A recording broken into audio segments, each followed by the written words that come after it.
Mesdames et messieurs, bonjour. Alors pour ceux qui sont chrétiens, je m'aimerais dire shalom. Alors que le Seigneur vous protège et vous garde et que je pense que le Seigneur Tout-Puissant a pris soin de vous garder dans ces temps difficiles. Alors que vous savez qu'il a été encore décrété, sinon prolongé par le gouvernement gabonais du confinement général et du grand librairie et pourquoi pas du Gabon pour le dimanche à dès 24h01 pour prolonger pendant 15 jours. Alors vous savez que ce n'est pas facile pour ceux qui sont déjà habitués à gagner leur vie au jour et pour ceux-là qui essayent parfois de pouvoir essayer de se débrouiller dans ces temps difficiles et lorsqu'il n'y a pas de quoi parfois manger, ils ne se sentent pas très bien. Alors je vais vous dire simplement que c'est celui qui s'attend à l'Éternel qui renouvelle ses forces. C'est pourquoi je pense que vous allez vous attendre à l'Éternel dans ces temps parfois difficiles. Vous savez que c'est un temps difficile, mais c'est un temps qui a été prévu par les Saintes Écritures, alors que les hommes éclairés peuvent simplement être là et pour dire nous attendions à cela. Alors c'est pourquoi ce matin, je voudrais encore vous saluer, alors que vous savez que désormais nous avons toujours le culte dès le mercredi à partir de 21h et les vendredis aussi à partir de 21h et les dimanches dès 12h, nous sommes en ligne. Alors je crois qu'aujourd'hui nous sommes à dimanche 26 avril 2020 et je pense que le Seigneur va vous garder. Vous savez que nous avons un thème particulier aujourd'hui. Mais avant d'entamer ce thème, vous savez que nous avons eu un thème tout au long de la semaine, partant de dimanche à mercredi. Et mercredi, nous avons eu encore un autre thème. Vendredi, nous avons encore eu un autre thème. Et vous savez que le thème de dimanche était je crois que vous étiez, je vais essayer de revenir à cela, si j'ai de bonnes notes. Et voilà, le thème de dimanche, c'était déjà connaître le plan de Dieu pour le salut de l'humanité et le gage du salut de votre âme. Alors, j'ai essayé d'élaborer le message de dimanche en parlant de cela. Alors, vous savez qu'on est allé là jusqu'à mercredi et vendredi, cela a changé. Nous avons un peu essayé d'ajouter par rapport à ce message de connaître le plan du salut de l'humanité qui est le gage du salut de votre âme. On a ajouté à cela un autre message de vendredi. C'était les 3 hommes que Dieu a élevés et prédestinés pour révéler les mystères cachés du salut de l'humanité. C'était les 3 hommes que Dieu a élevés et prédestinés pour révéler les mystères cachés du salut de l'humanité. Alors c'est ce qui a été prêché vendredi. Je pense que ceux qui peuvent écouter ces messages peuvent seulement rentrer dans ma chaîne YouTube et là-dedans vous allez cliquer Jean-Luc Moulanda et vous allez voir les messages qui ont été prêchés là-bas auparavant comme cela, comme je vous le dis maintenant. Alors aujourd'hui on va essayer un peu encore d'avancer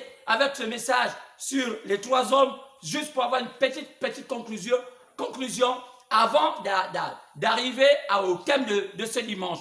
Et je pense que si Dieu le veut, nous allons avoir simplement peut-être 2 petites vidéos de 30 minutes qui vont faire peut-être au moins 1 heure. Et supportez-nous et vous ayez l'habitude de regarder un peu toutes ces coupures de vidéos parce que nous essayons de faire ça un peu en petit pour que les images soient bien, pour qu'on ait la possibilité de vous envoyer cela. Et lorsque vous avez déjà suivi une vidéo, regardez aussi l'autre parce qu'il y a comme une forme de conclusion dedans et on met souvent à suivre. Et aujourd'hui, je pense qu'on va s'arrêter à 2. Et si possible, si Dieu le permet, nous allons avoir jusqu'au moins 2 vidéos de 30 minutes. Et cela le fera. Alors, je vais simplement vous dire que Dieu vous bénisse. Et voyez, donc, à partir dès vendredi, nous avons entamé un message parlant des 3 hommes.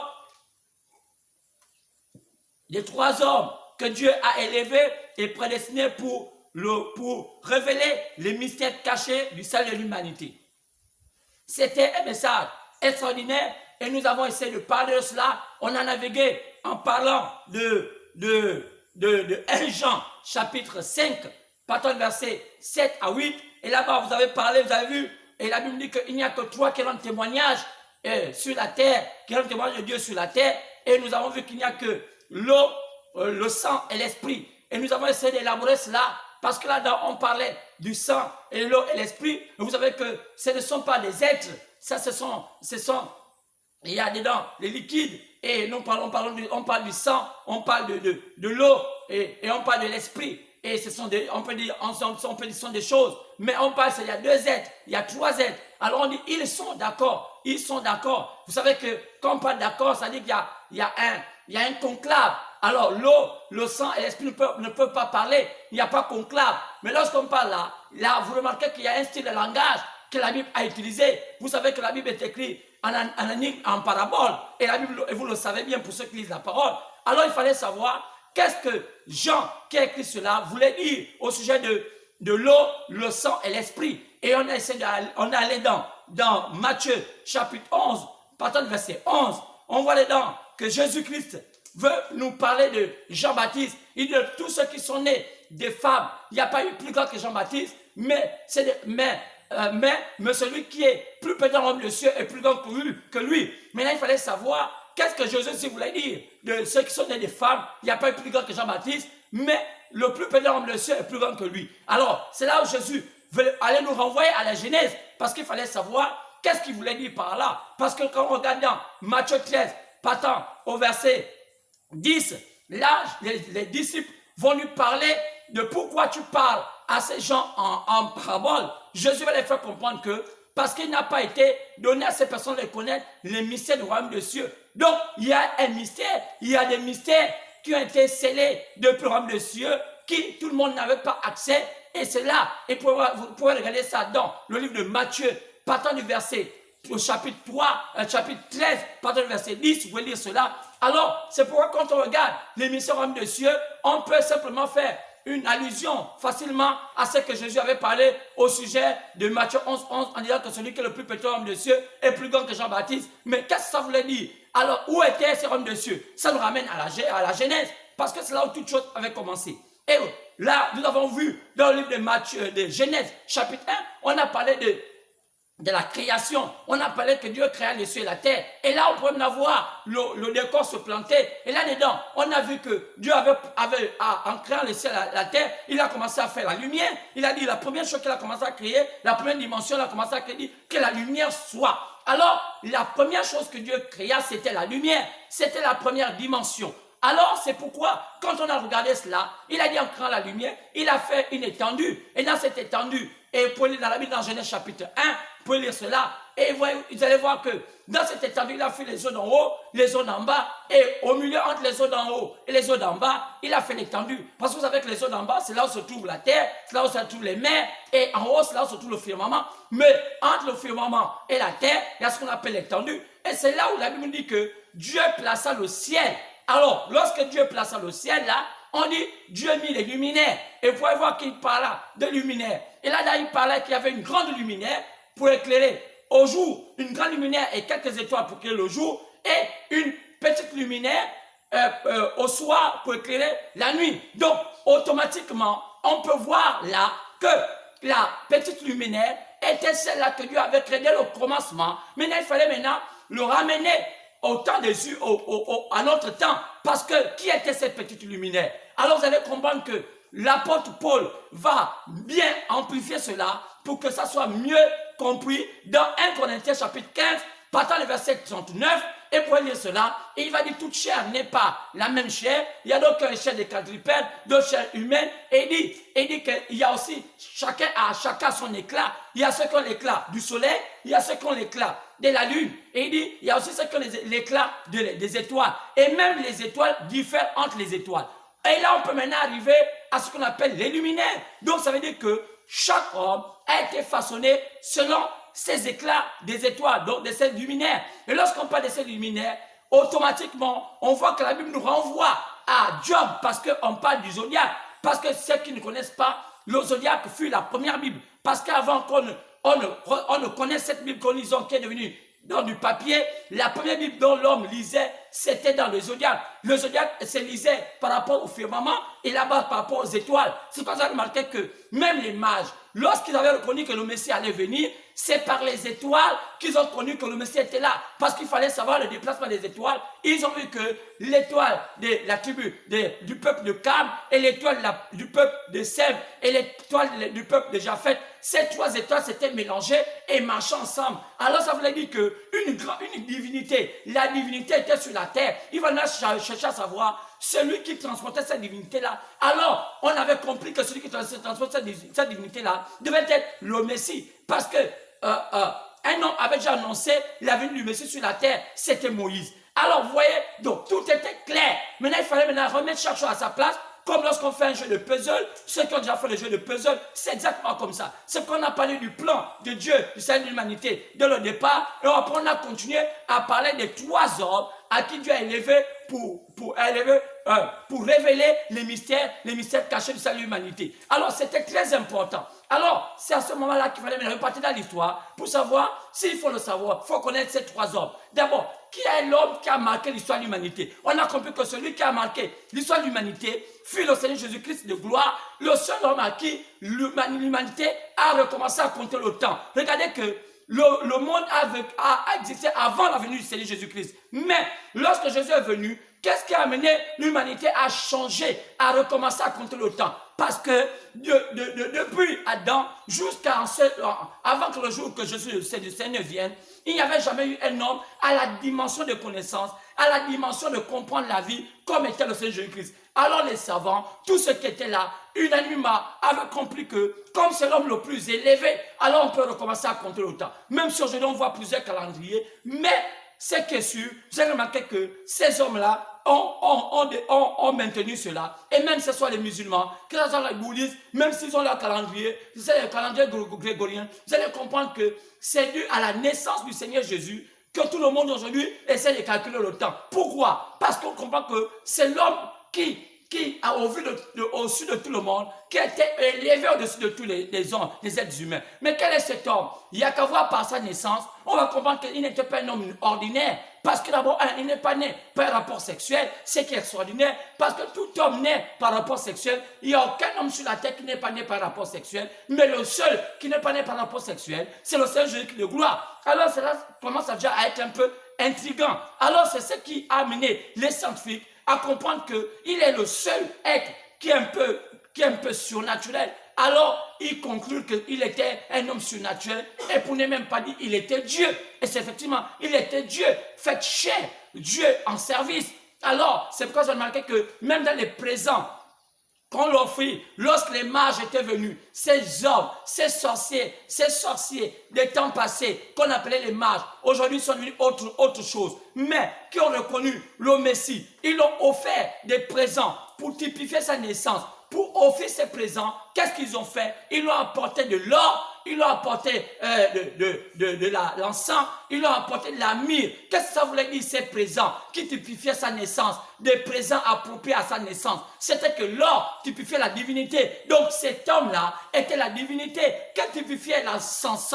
L'encens, c'est ce produit-là qui est pour le rituel du sacrificateur. Alors, on pourrait dire qu'il était au service du sacrifice, le rituel. C'était le grand prêtre en service. Mais que signifiait la myrrhe? C'est que la myrrhe, c'est ce produit qu'aujourd'hui on fabrique le formol. Ce produit qu'on fabrique lorsqu'on embaume un corps, on injecte le mort pour que ce corps-là ne puisse pas aussi se décomposer vite. Alors on appelle ça la myrrhe, qui veut dire amer. Alors ça veut dire, donc il était le Dieu en service pour mourir. Et c'est ça qu'était la vie de Jésus. Car chacun de nous a un processus à accomplir sur la terre, après qu'il quitte la terre. On n'est jamais venu sur la terre seulement pour venir contempler la terre. Chaque homme sur la terre a un but précis. C'est pourquoi personne ne peut vous enlever le processus. On peut essayer de vous brouiller, on peut essayer de vous faire tout ce qu'on peut faire, mais vous avez un but à accomplir. Quel que soit le temps, quelle que soit la durée de temps, vous allez finir par retrouver le chemin.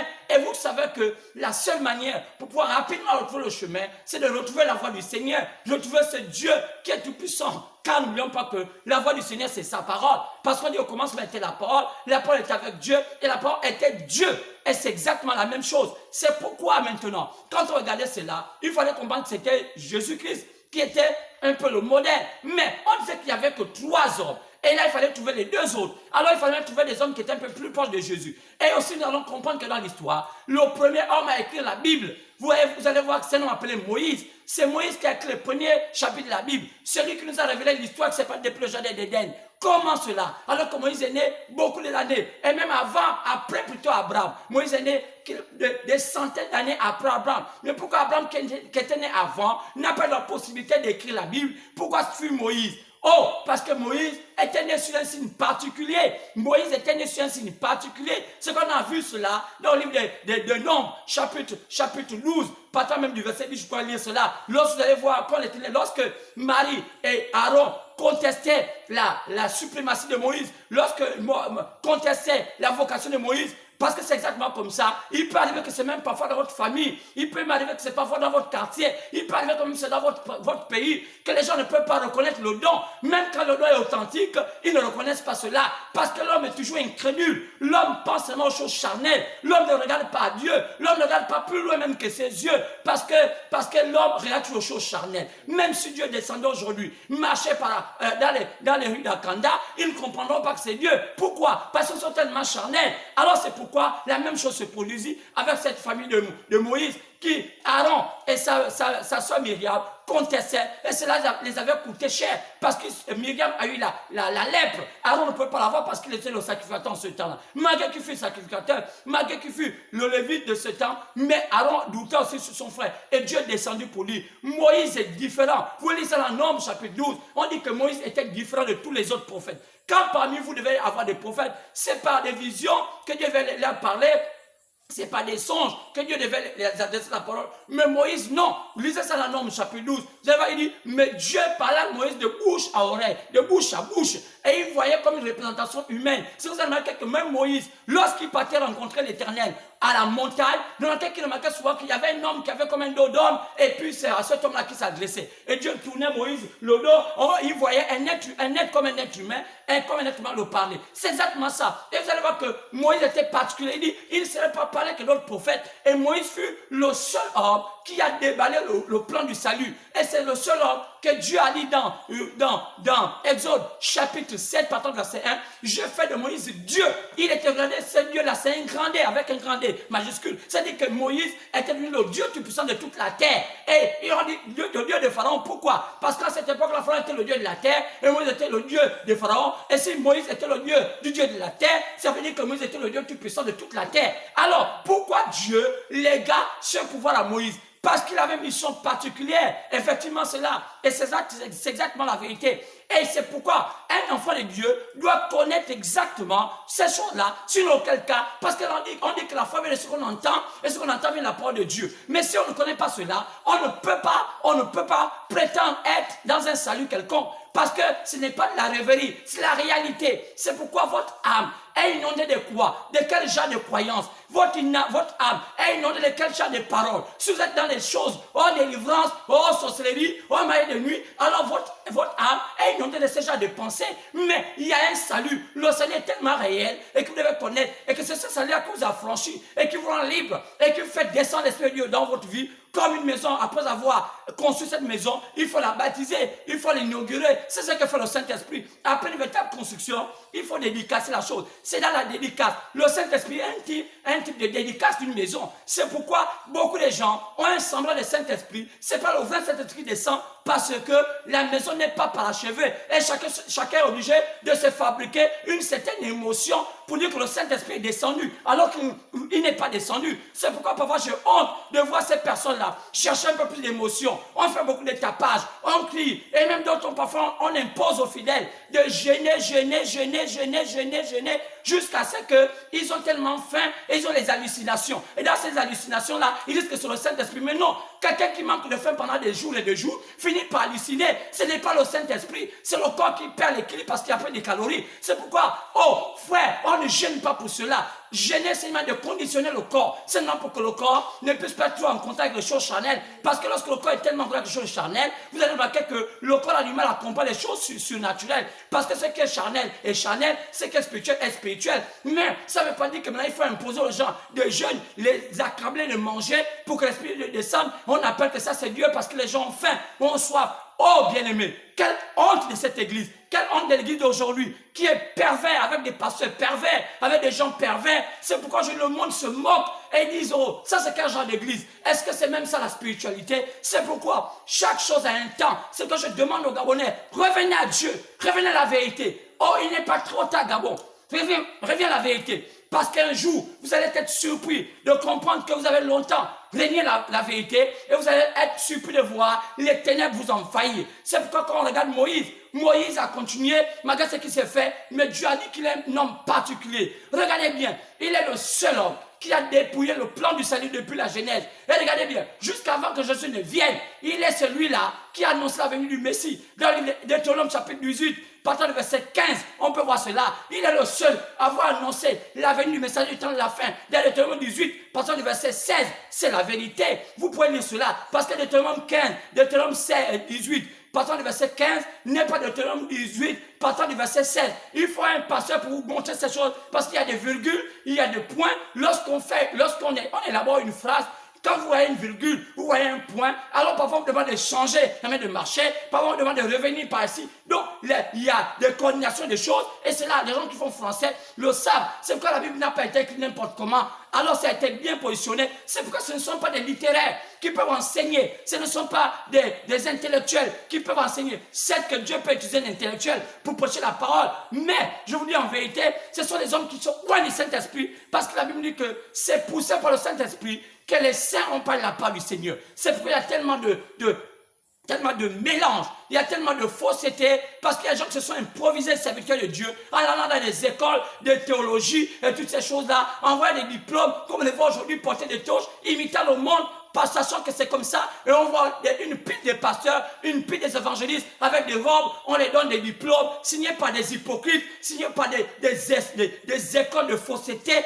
comme en ce temps d'Akab, comme en ce temps du Célédien, de ces écoles, mais des écoles fausses, alors que Dieu les a même pas mandatés, Dieu ne travaille jamais par une école, Dieu travaille par son Saint-Esprit, alors cela, ça a contaminé le monde d'une pluie de fausses églises, de fausses religions, qui a emmené le monde totalement dans les ténèbres. C'est pourquoi Satan va utiliser aussi la religion pour amener les gens dans les ténèbres. C'est la religion qui va engloutir le monde dans les ténèbres. Quoi c'est? Une fausse religion. Des fausses religions qui se sont établies partant du catholicisme, du protestantisme, jusqu'au pentecôtisme qu'on appelle les éveillés.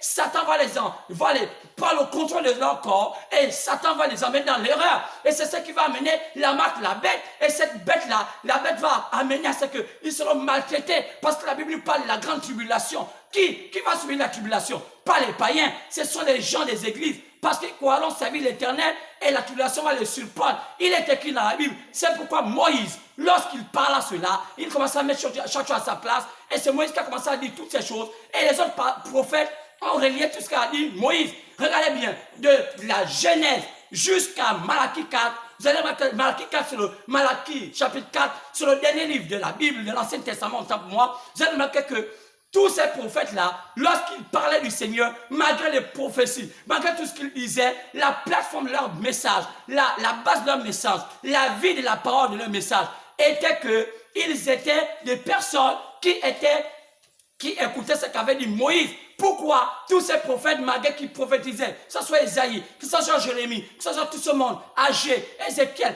pourquoi la vie de la parole c'était sur ce qu'avait dit Moïse? Parce que Moïse, en ce temps, fut le premier homme que Dieu avait élevé à la fonction de père. C'est pourquoi vous voyez qu'il n'y a que 3 fonctions. Il y a la fonction de père, il y a la fonction de fils, il y a la fonction de Saint-Esprit. Ce sont ces 3 fonctions-là qui jouent le rôle de l'eau, le sang et l'esprit. C'est pourquoi il fallait savoir comment les positionner. Donc, enfin, on peut voir aujourd'hui. C'est pourquoi le ministère de Moïse fut un ministère qui fut influencé par le fait qu'il avait fait traverser le peuple d'Israël par l'eau. Et la mer rouge. Et c'est Dieu qui l'utilisa. Dieu dit que c'était pas lui. Dieu dit, Moïse, prends le bâton. Et lorsque les gens voyaient, c'était Dieu à la nation au travers de Moïse. Mais qu'était ce Dieu? Le même Seigneur Jésus-Christ de gloire, qui avait oué Moïse pour jouer le rôle de père. Oui, bien aimé, mais Jésus n'était pas encore là. Alors après cela, quelques années plus tard, celui qui va encore jouer le rôle de fils, c'est Jésus. Jésus n'avait jamais dit qu'il était père. Il a dit que mon père était quelque part. Pourquoi? Parce qu'après la fonction de père, Dieu avait laissé la position de père, il allait à la position de fils. Et la position de fils, c'était de jouer le rôle du sang. Parce qu'il fallait que Dieu vienne lui-même, par rapport au péché de l'humanité, vienne mourir, donner son sang pour que l'homme puisse être lavé du péché qu'il avait obtenu depuis le jardin d'Éden, le fait qu'il avait mangé le fruit de l'arbre à cause du bien et du mal. Alors c'est ce qui lui permettait maintenant de continuer la marche, parce que si l'homme ne passait pas par là, l'homme était perdu. C'est pourquoi Jésus, lui-même Dieu, savait qu'aucun, même Moïse ne peut pas le faire. Il fallait que Dieu, dans sa plénitude, descende, parce que Moïse n'était pas Dieu dans sa plénitude, mais Dieu dans une partie de fonction pour faire un premier travail. Ce n'était que l'ombre. Moïse n'était que venu pour faire une ombre de choses à venir. Maintenant, le Messie lui-même allait être la clé de voûte entre l'Ancien Testament et le Nouveau Testament. Le Messie allait être Dieu lui-même venant mourir. C'est pourquoi il joue le rôle du sang. C'est pourquoi vous voyez, il est fils. Oui, parce qu'il est fils. Chaque fois qu'on parle de fils, Dieu ne peut pas être un fils. Moi, quand les gens parlaient, disent qu'il est le fils de Dieu, fils de Dieu veut dire qu'il est Dieu. Parce que Dieu n'a pas une femme pour faire des bébés. Comme pensent les catholiques, pensant que Marie est la fille de Dieu et la femme de Dieu, et Marie a fait non, c'est une conception païenne de croire en Dieu. C'est quand on regarde toutes ces mamans, tous ces papas, toutes ces personnes tout le temps assises à l'église catholique là, en mangeant les communions, faisant ceci, pensant que c'est Dieu, mais c'est le diable qui les voit d'une manière spéciale. C'est pourquoi on remarque bien, et on continue à voir, et on arrive, voyant que Moïse, lorsque Moïse Jésus avait pris le flambeau, et lui, il est venu mourir à la croix. C'est pourquoi que tout homme devait maintenant passer par là, parce qu'il fallait que tout le monde soit trempé. Est-ce qu'on l'a pas dit? On a montré ça depuis le commencement. Que Moïse avait dit qu'il fallait prendre un agneau lorsqu'il fallait faire la Pâque. Mais qui était la Pâque? La Pâque, c'était Jésus lui-même. Il était l'agneau pascal. Avant, ce n'était qu'une figuration, mais il fallait même que lui-même l'agneau vienne. Et c'est pourquoi il y en a quelques même dans nos rituels, ils ont peut-être remplacé Jésus par les maîtres des humains. Parce qu'on dit que non, si on tue un homme et on prend le sang de cet homme-là, parfois d'une vierge, parfois d'un homme qui n'a jamais fait ceci, un beau garçon, l'homme va descendre du nous. Beaucoup de notre pratique en Afrique, on parle de ce genre de choses. On assassine les gens bien, parfois qu'on a une intelligence, en pensant que l'intelligence là va descendre dans son sang. Et si on lave de ce sang, on se lave de ce sang, on va être purifié. Mais Africains, sortez, les choses vont avancer. Ne prenez plus vos enfants, ne les tuez plus, ne faites plus les sacrifices là, parce que ça ne marchera plus. Le véritable sacrifice se trouve dans Jésus-Christ. Il fallait tuer, si vous avez eu des ancêtres qu'il fallait tuer, il fallait tuer Jésus-Christ pour vous épouser, vous avez la vie éternelle. Et c'est ce qui s'était passé. Maintenant, aujourd'hui, ne tuez plus vos enfants, car le sang était déjà payé, le prix était déjà payé. Allez, jetez-vous dans le sang de l'agneau. C'est là où se trouve la purification de tous les péchés. C'est exactement la même chose. C'est pourquoi, maintenant, après, lorsqu'on voit Jésus, Jésus renvoie maintenant à celui qui viendra à la troisième phase, à la troisième place. Qui c'est? Lui qui va avoir la fonction du Saint-Esprit, la fonction de l'Esprit. C'est quand regardez dans Jean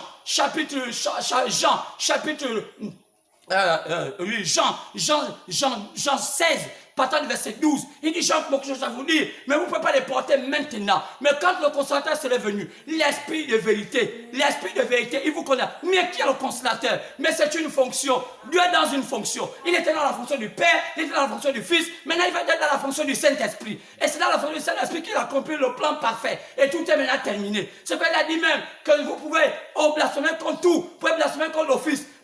Mais si vous blasphèmez contre le Saint-Esprit, c'est là où vous ne serez jamais pardonné, ni dans ce siècle, ni dans le siècle à venir. Mais quel est le Saint-Esprit, quel est le Saint-Esprit dont Jésus parlait? Il parlait de la troisième fonction. Quand ce serait terminé, le plan du salut, ça aide à la fonction du Saint-Esprit. Celui qui termine le plan du salut. C'est pourquoi c'est regrettable que les gens continuent à suivre le système d'église, alors que Jésus n'a pas de défenseur d'église. Il a dit mon église. Il n'a pas parlé de mes églises. Il a parlé de mon église. Une église, on est par le baptême du Saint-Esprit. C'est une église 1O. Il n'y a pas tout ce qu'on raconte là. C'est une histoire réelle. Ce n'est pas une histoire comme on mélange. Oh, c'est pas le pentecôtisme. Ce n'est pas les églises éveillées. Ce n'est pas les catholiques. Ce n'est pas les protestants. Ce ne sont pas les musulmans. Mais c'est la naissance par l'esprit du Saint-Esprit. Par le Saint-Esprit lui-même. Lorsqu'il vous a franchi. Et lorsque vous recevez la pure parole, vous êtes totalement libre. Vous savez exactement là où vous marchez. Vous êtes prêt à aller vers le palais. Le grand palais où Dieu est là. Il vous attend. C'est pourquoi aujourd'hui, si tu es en dans une position fausse, malgré le système que tu as écouté, même depuis l'enfance, quand tu as inculqué le mensonge, sois sûr, reviens à Dieu, Dieu reviendra à toi.